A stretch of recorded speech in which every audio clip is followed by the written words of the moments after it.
हम लोग adjective topic को डिस्कस कर रहे हैं। एडजेक्टिव के बारे में कुछ चीज़ों को हमने देखा, स्टैकिंग के बारे में देखा, पोजीशन के बारे में देखा, और मैंने आपको ये बताया कि कुछ एडजेक्टिव ऐसे होते हैं जो केवल एट्रीब्यूटिव पोजीशन में आ सकते हैं, और इसके कंट्रास्ट में कुछ एडजेक्टिव ऐसे होते हैं जो केवल प्रेडिकेटिव पोजीशन में आ सकते हैं। अब हम डिस्कस करेंगे इनके बारे में, ऐसे कौन कौन से एडजेक्टिव होते हैं और किस तरह की ग्रामेटिकल एरर क्रिएट हो जाती है अगर हम किसी जो ओनली एट्रीब्यूटिव एडजेक्टिव है उसको प्रेडिकेटिव सेंस में यूज करने की कोशिश करें। अगर हम बात करें उन एडजेक्टिव्स की जो केवल एट्रीब्यूटिवली यूज हो सकते हैं, सबसे पहले तो इनमें आते हैं कुछ स्पेशल टाइप के इंटेंसिफायर्स।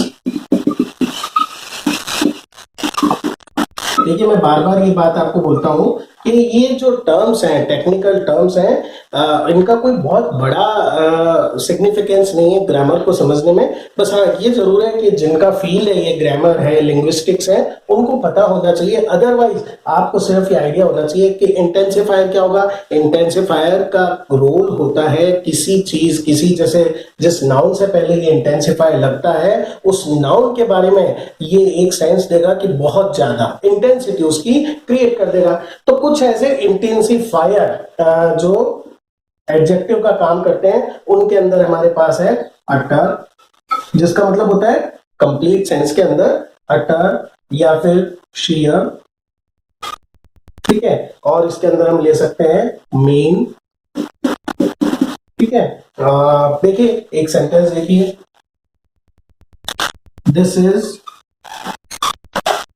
अटर स्टुपिडिटी, ठीक है। ये नाउन हो गई, ये इससे पहले एडजेक्टिव लग गया। इस सेंटेंस के अंदर हम देख सकते हैं इसकी जो पोजीशन है वो एट्रीब्यूटिव है। अब अगर आप कोशिश करेंगे इस सेंटेंस को ऐसे लिखने की, the stupidity is utter, obviously this is wrong. ये सेंटेंस क्या होगा? गलत होगा। तो अटर एक ऐसा इंटेंसिफायर है जो केवल एट्रीब्यूटिव पोजीशन में ही आता है। इसी तरह से दूसरा एग्जांपल अगर हम लें, share, his way of dealing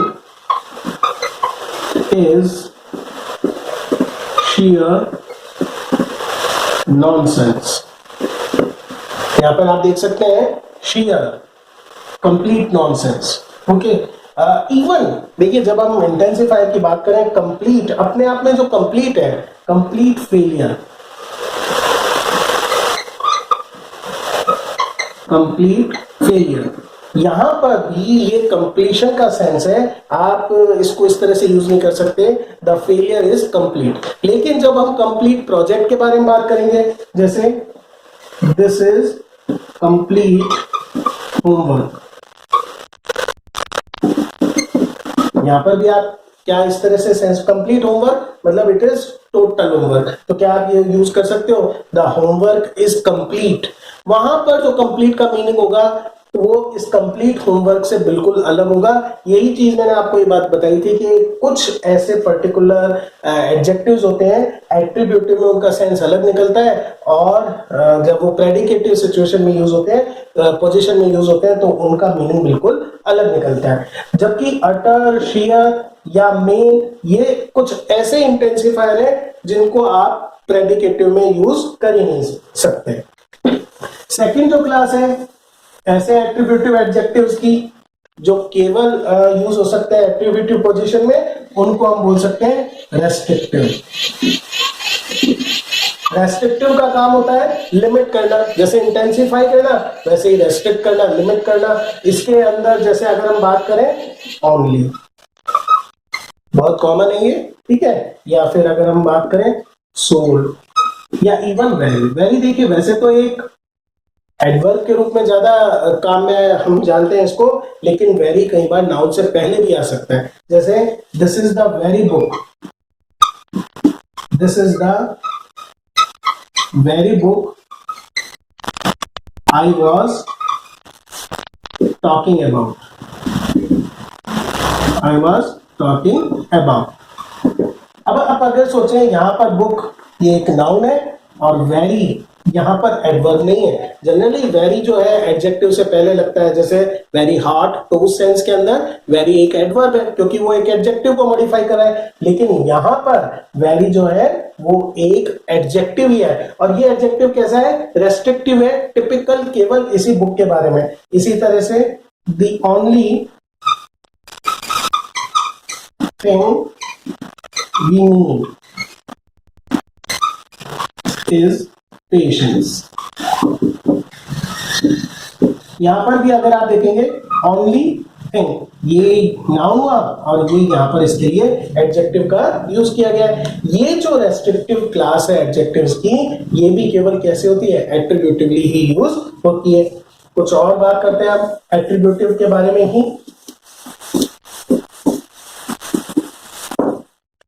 इसके बाद टाइम का reference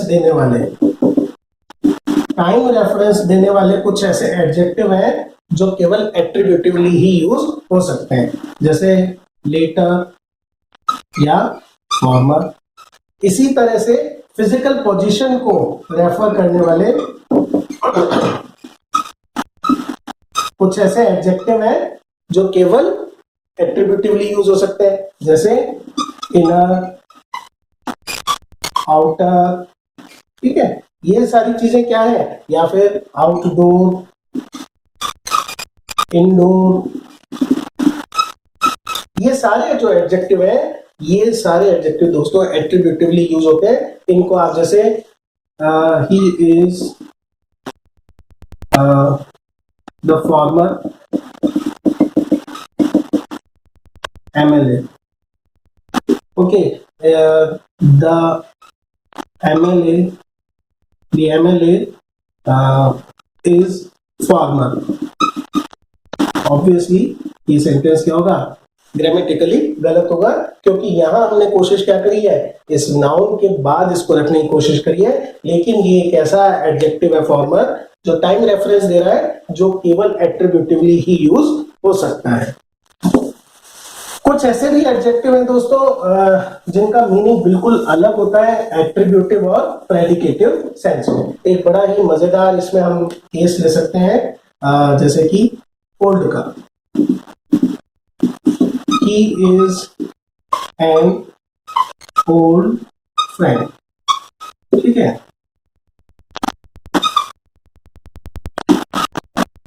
my friend is old। अब आप देखेंगे दोनों सेंटेंस अपनी अपनी जगह बिल्कुल सही है, grammatically they are correct, they both carry a very valid meaning, दोनों से बिल्कुल सही अर्थ निकल रहा है, लेकिन जो एडजेक्टिव है दोनों के अंदर ओल्ड वो भी कॉमन है, मीनिंग दोनों में अलग अलग है। My friend is old, obviously यहाँ पर ड्यूरेशन ऑफ फ्रेंडशिप की बात नहीं हो रही है, यहाँ पर फ्रेंड की एज की बात हो रही है। तो इस सेंस के अंदर जब हम बात करते हैं तब तो आप इसको प्रेडिकेटिवली यूज कर सकते हो, लेकिन जब आप tenure of duration of friendship की बात करेंगे तब ये जो ओल्ड यहाँ पर यूज किया गया है ये केवल क्या होगा, एट्रीब्यूटिव सिचुएशन के अंदर ही यूज हो सकता है। इसी तरह से लेट, ठीक है, लेट हम जानते हैं it can refer to deceased person, a person who is no more, so we paid homage to the late late minister। लेकिन किसी भी सेंस में बड़ा ही फनी ग्रामेटिकल एरर हो जाएगा जब आप लिखोगे द मिनिस्टर वाज लेट, या यहां पर जो लेट है ऑब्वियसली वो क्या है, वो टाइम डिले को बता रहा है, जबकि ये जो लेट है ये एट्रीब्यूट रिलेटेड विद लाइफ और डेथ का, कि डिसीज को बताने वाला है। तो इस तरह से हम देखते हैं दोस्तों एट्रीब्यूटिव पोजीशन का अपना एक बड़ा इंपॉर्टेंट कायदा है, और इन एडजेक्टिव्स के बारे में हमें ये बड़ा जरूर ध्यान में रखना चाहिए कि कौन से एडजेक्टिव्स केवल एट्रीब्यूटिवली यूज हो सकते हैं, कौन से दोनों तरह से यूज हो सकते हैं। नेक्स्ट क्लास के अंदर हम बात करेंगे इसी तरह से पोस्ट मॉडिफायर या प्रेडिकेटिव एडजेक्टिव्स के बारे में। Thank you friends. तो दोस्तों हम बात कर रहे हैं एडजेक्टिव्स के बारे में, और लास्ट क्लास में हमने देखा था किस तरह से पोजीशन ऑफ एडजेक्टिव्स में हम देख रहे थे कि कुछ जो पर्टिकुलर एडजेक्टिव है वो केवल एट्रीब्यूटिव पोजीशन में ही हो सकते हैं। चलिए बात करते हैं हम कुछ ऐसे एडजेक्टिव की जिनकी पोजीशन प्रेडिकेटिव ही होती है।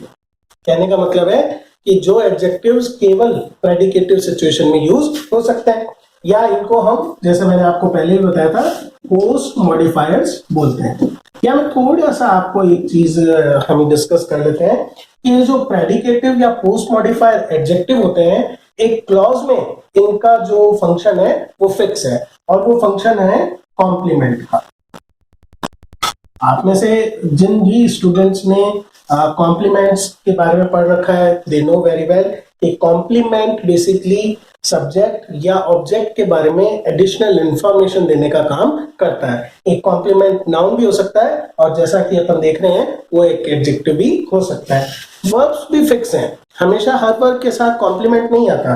वर्ब्स भी फिक्स हैं। इन वर्ब्स को अपन बेसिकली कह सकते हैं कॉप्युलर वर्ब बोलते हैं, या फिर लिंकिंग वर्ब भी बोल सकते हैं। और सबसे जो कॉमन वर्ब है इस सेक्शन की वो है बी वर्ब, जिसके अंदर अपन देखते हैं is, are, am, was, were, be, been, being, इसके अलावा फील।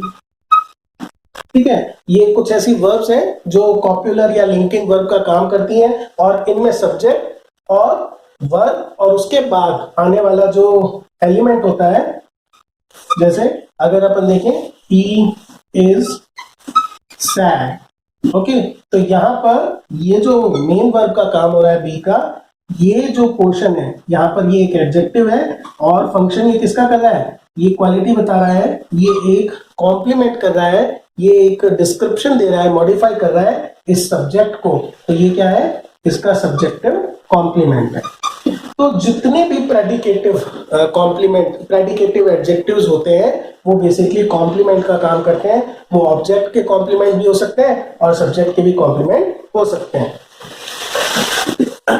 तो ऐसे कौन कौन से एडजेक्टिव हैं जिनको केवल हम प्रेडिकेटिव सिचुएशन में देखते हैं? कुछ तो है ए से स्टार्ट होने वाले एडजेक्टिव, फॉर एग्जांपल एस्लीप, या फिर एफ्रेड, या फिर अलोन, ठीक है, या फिर इसके अंदर अवेक। ये सारे एडजेक्टिव्स दोस्तों ऐसे हैं, ए से स्टार्ट होने वाले हैं। इनमें से बहुत सारे एडजेक्टिव्स ऐसे भी होते हैं जो अपने साथ एक प्रीपोजिशनल फ्रेज या फिर कोई दूसरा क्लॉज साथ में अटैच रखते हैं, लेकिन अगर अकेले भी आए तो कभी भी ये एट्रीब्यूटिव नहीं आते, इनके बाद नाउन नहीं लगते। For example it is basically not grammatically correct to write he was an alone person।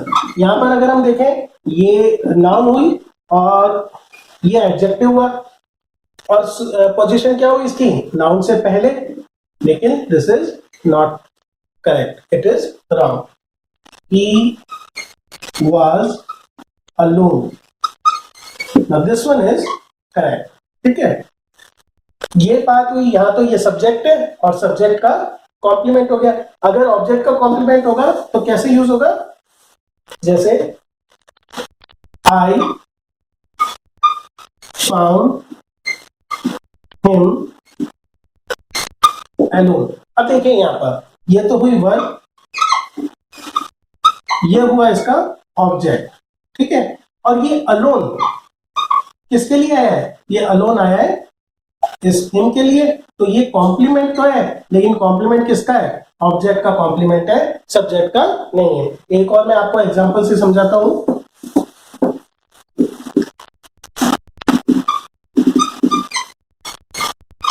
The news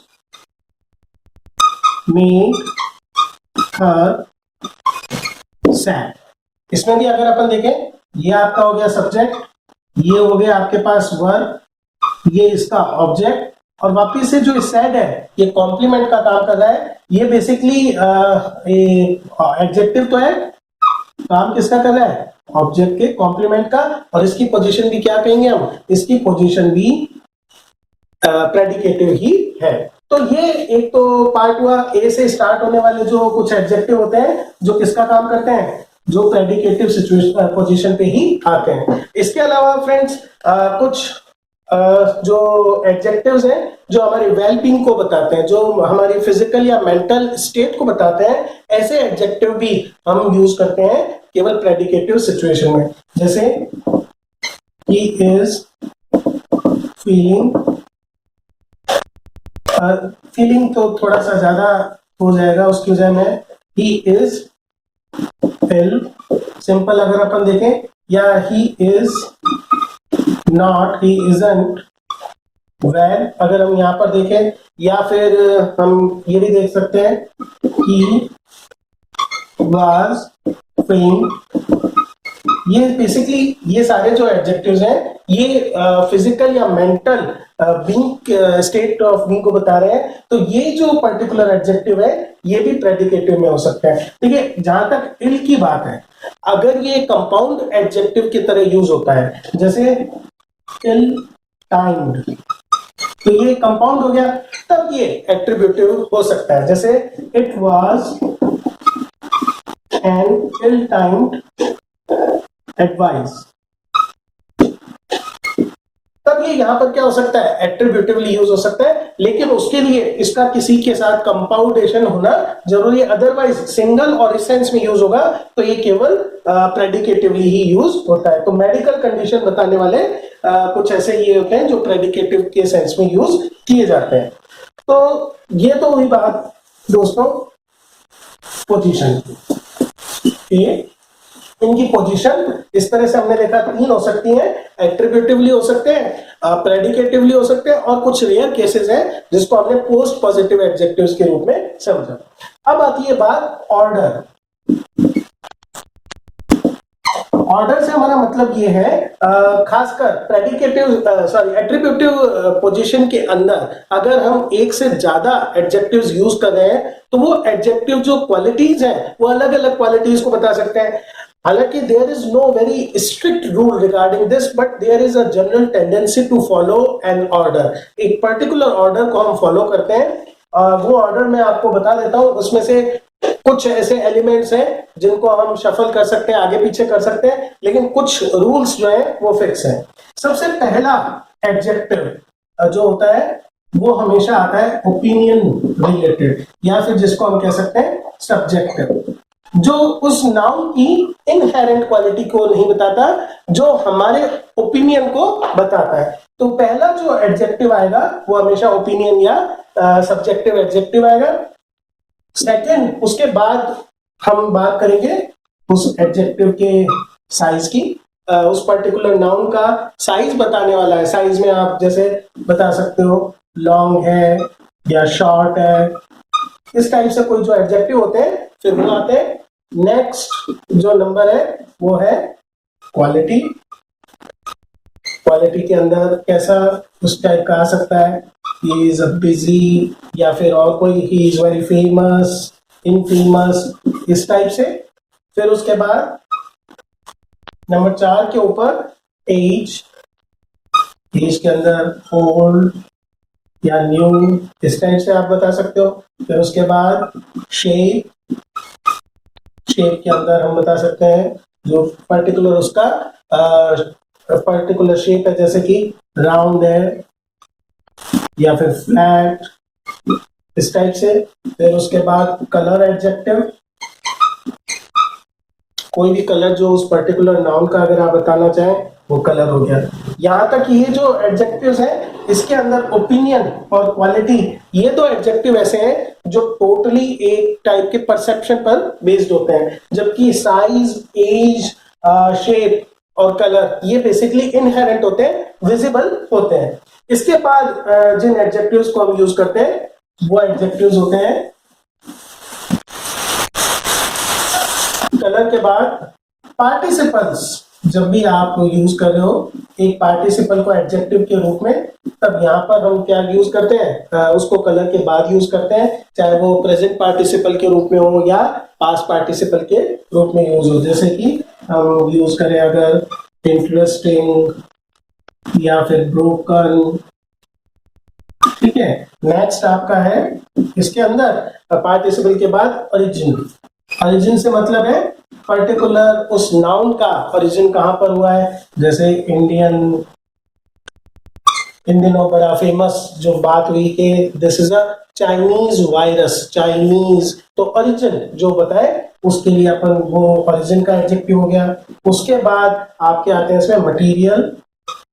material के अंदर वो पर्टिकुलर नाउन किस चीज से कंपोज या बनी हुई है वो चीज आ सकती है, जैसे कि वुडन आ गया, प्लास्टिक या एनीथिंग एल्स, या फिर उसके बाद उसका आ गया टाइप। टाइप से उसका मतलब है कि वो किस पर्टिकुलर टाइप, जैसे ह्यूमन आ गया या फिर इलेक्ट्रिक आ गया, इलेक्ट्रिकल आ गया, इलेक्ट्रॉनिक आ गया, ये चीज जो बेसिकली उसका टाइप कौन सी क्लास को बिलोंग करती है। और लास्ट के अंदर सबसे पास में आता है पर्पस, उस पर्टिकुलर नाउन का पर्पस वो क्या सर्व करती है। फॉर एग्जांपल जैसे क्लॉक है तो अलार्म क्लॉक, बॉटल है तो ड्रिंकिंग बॉटल।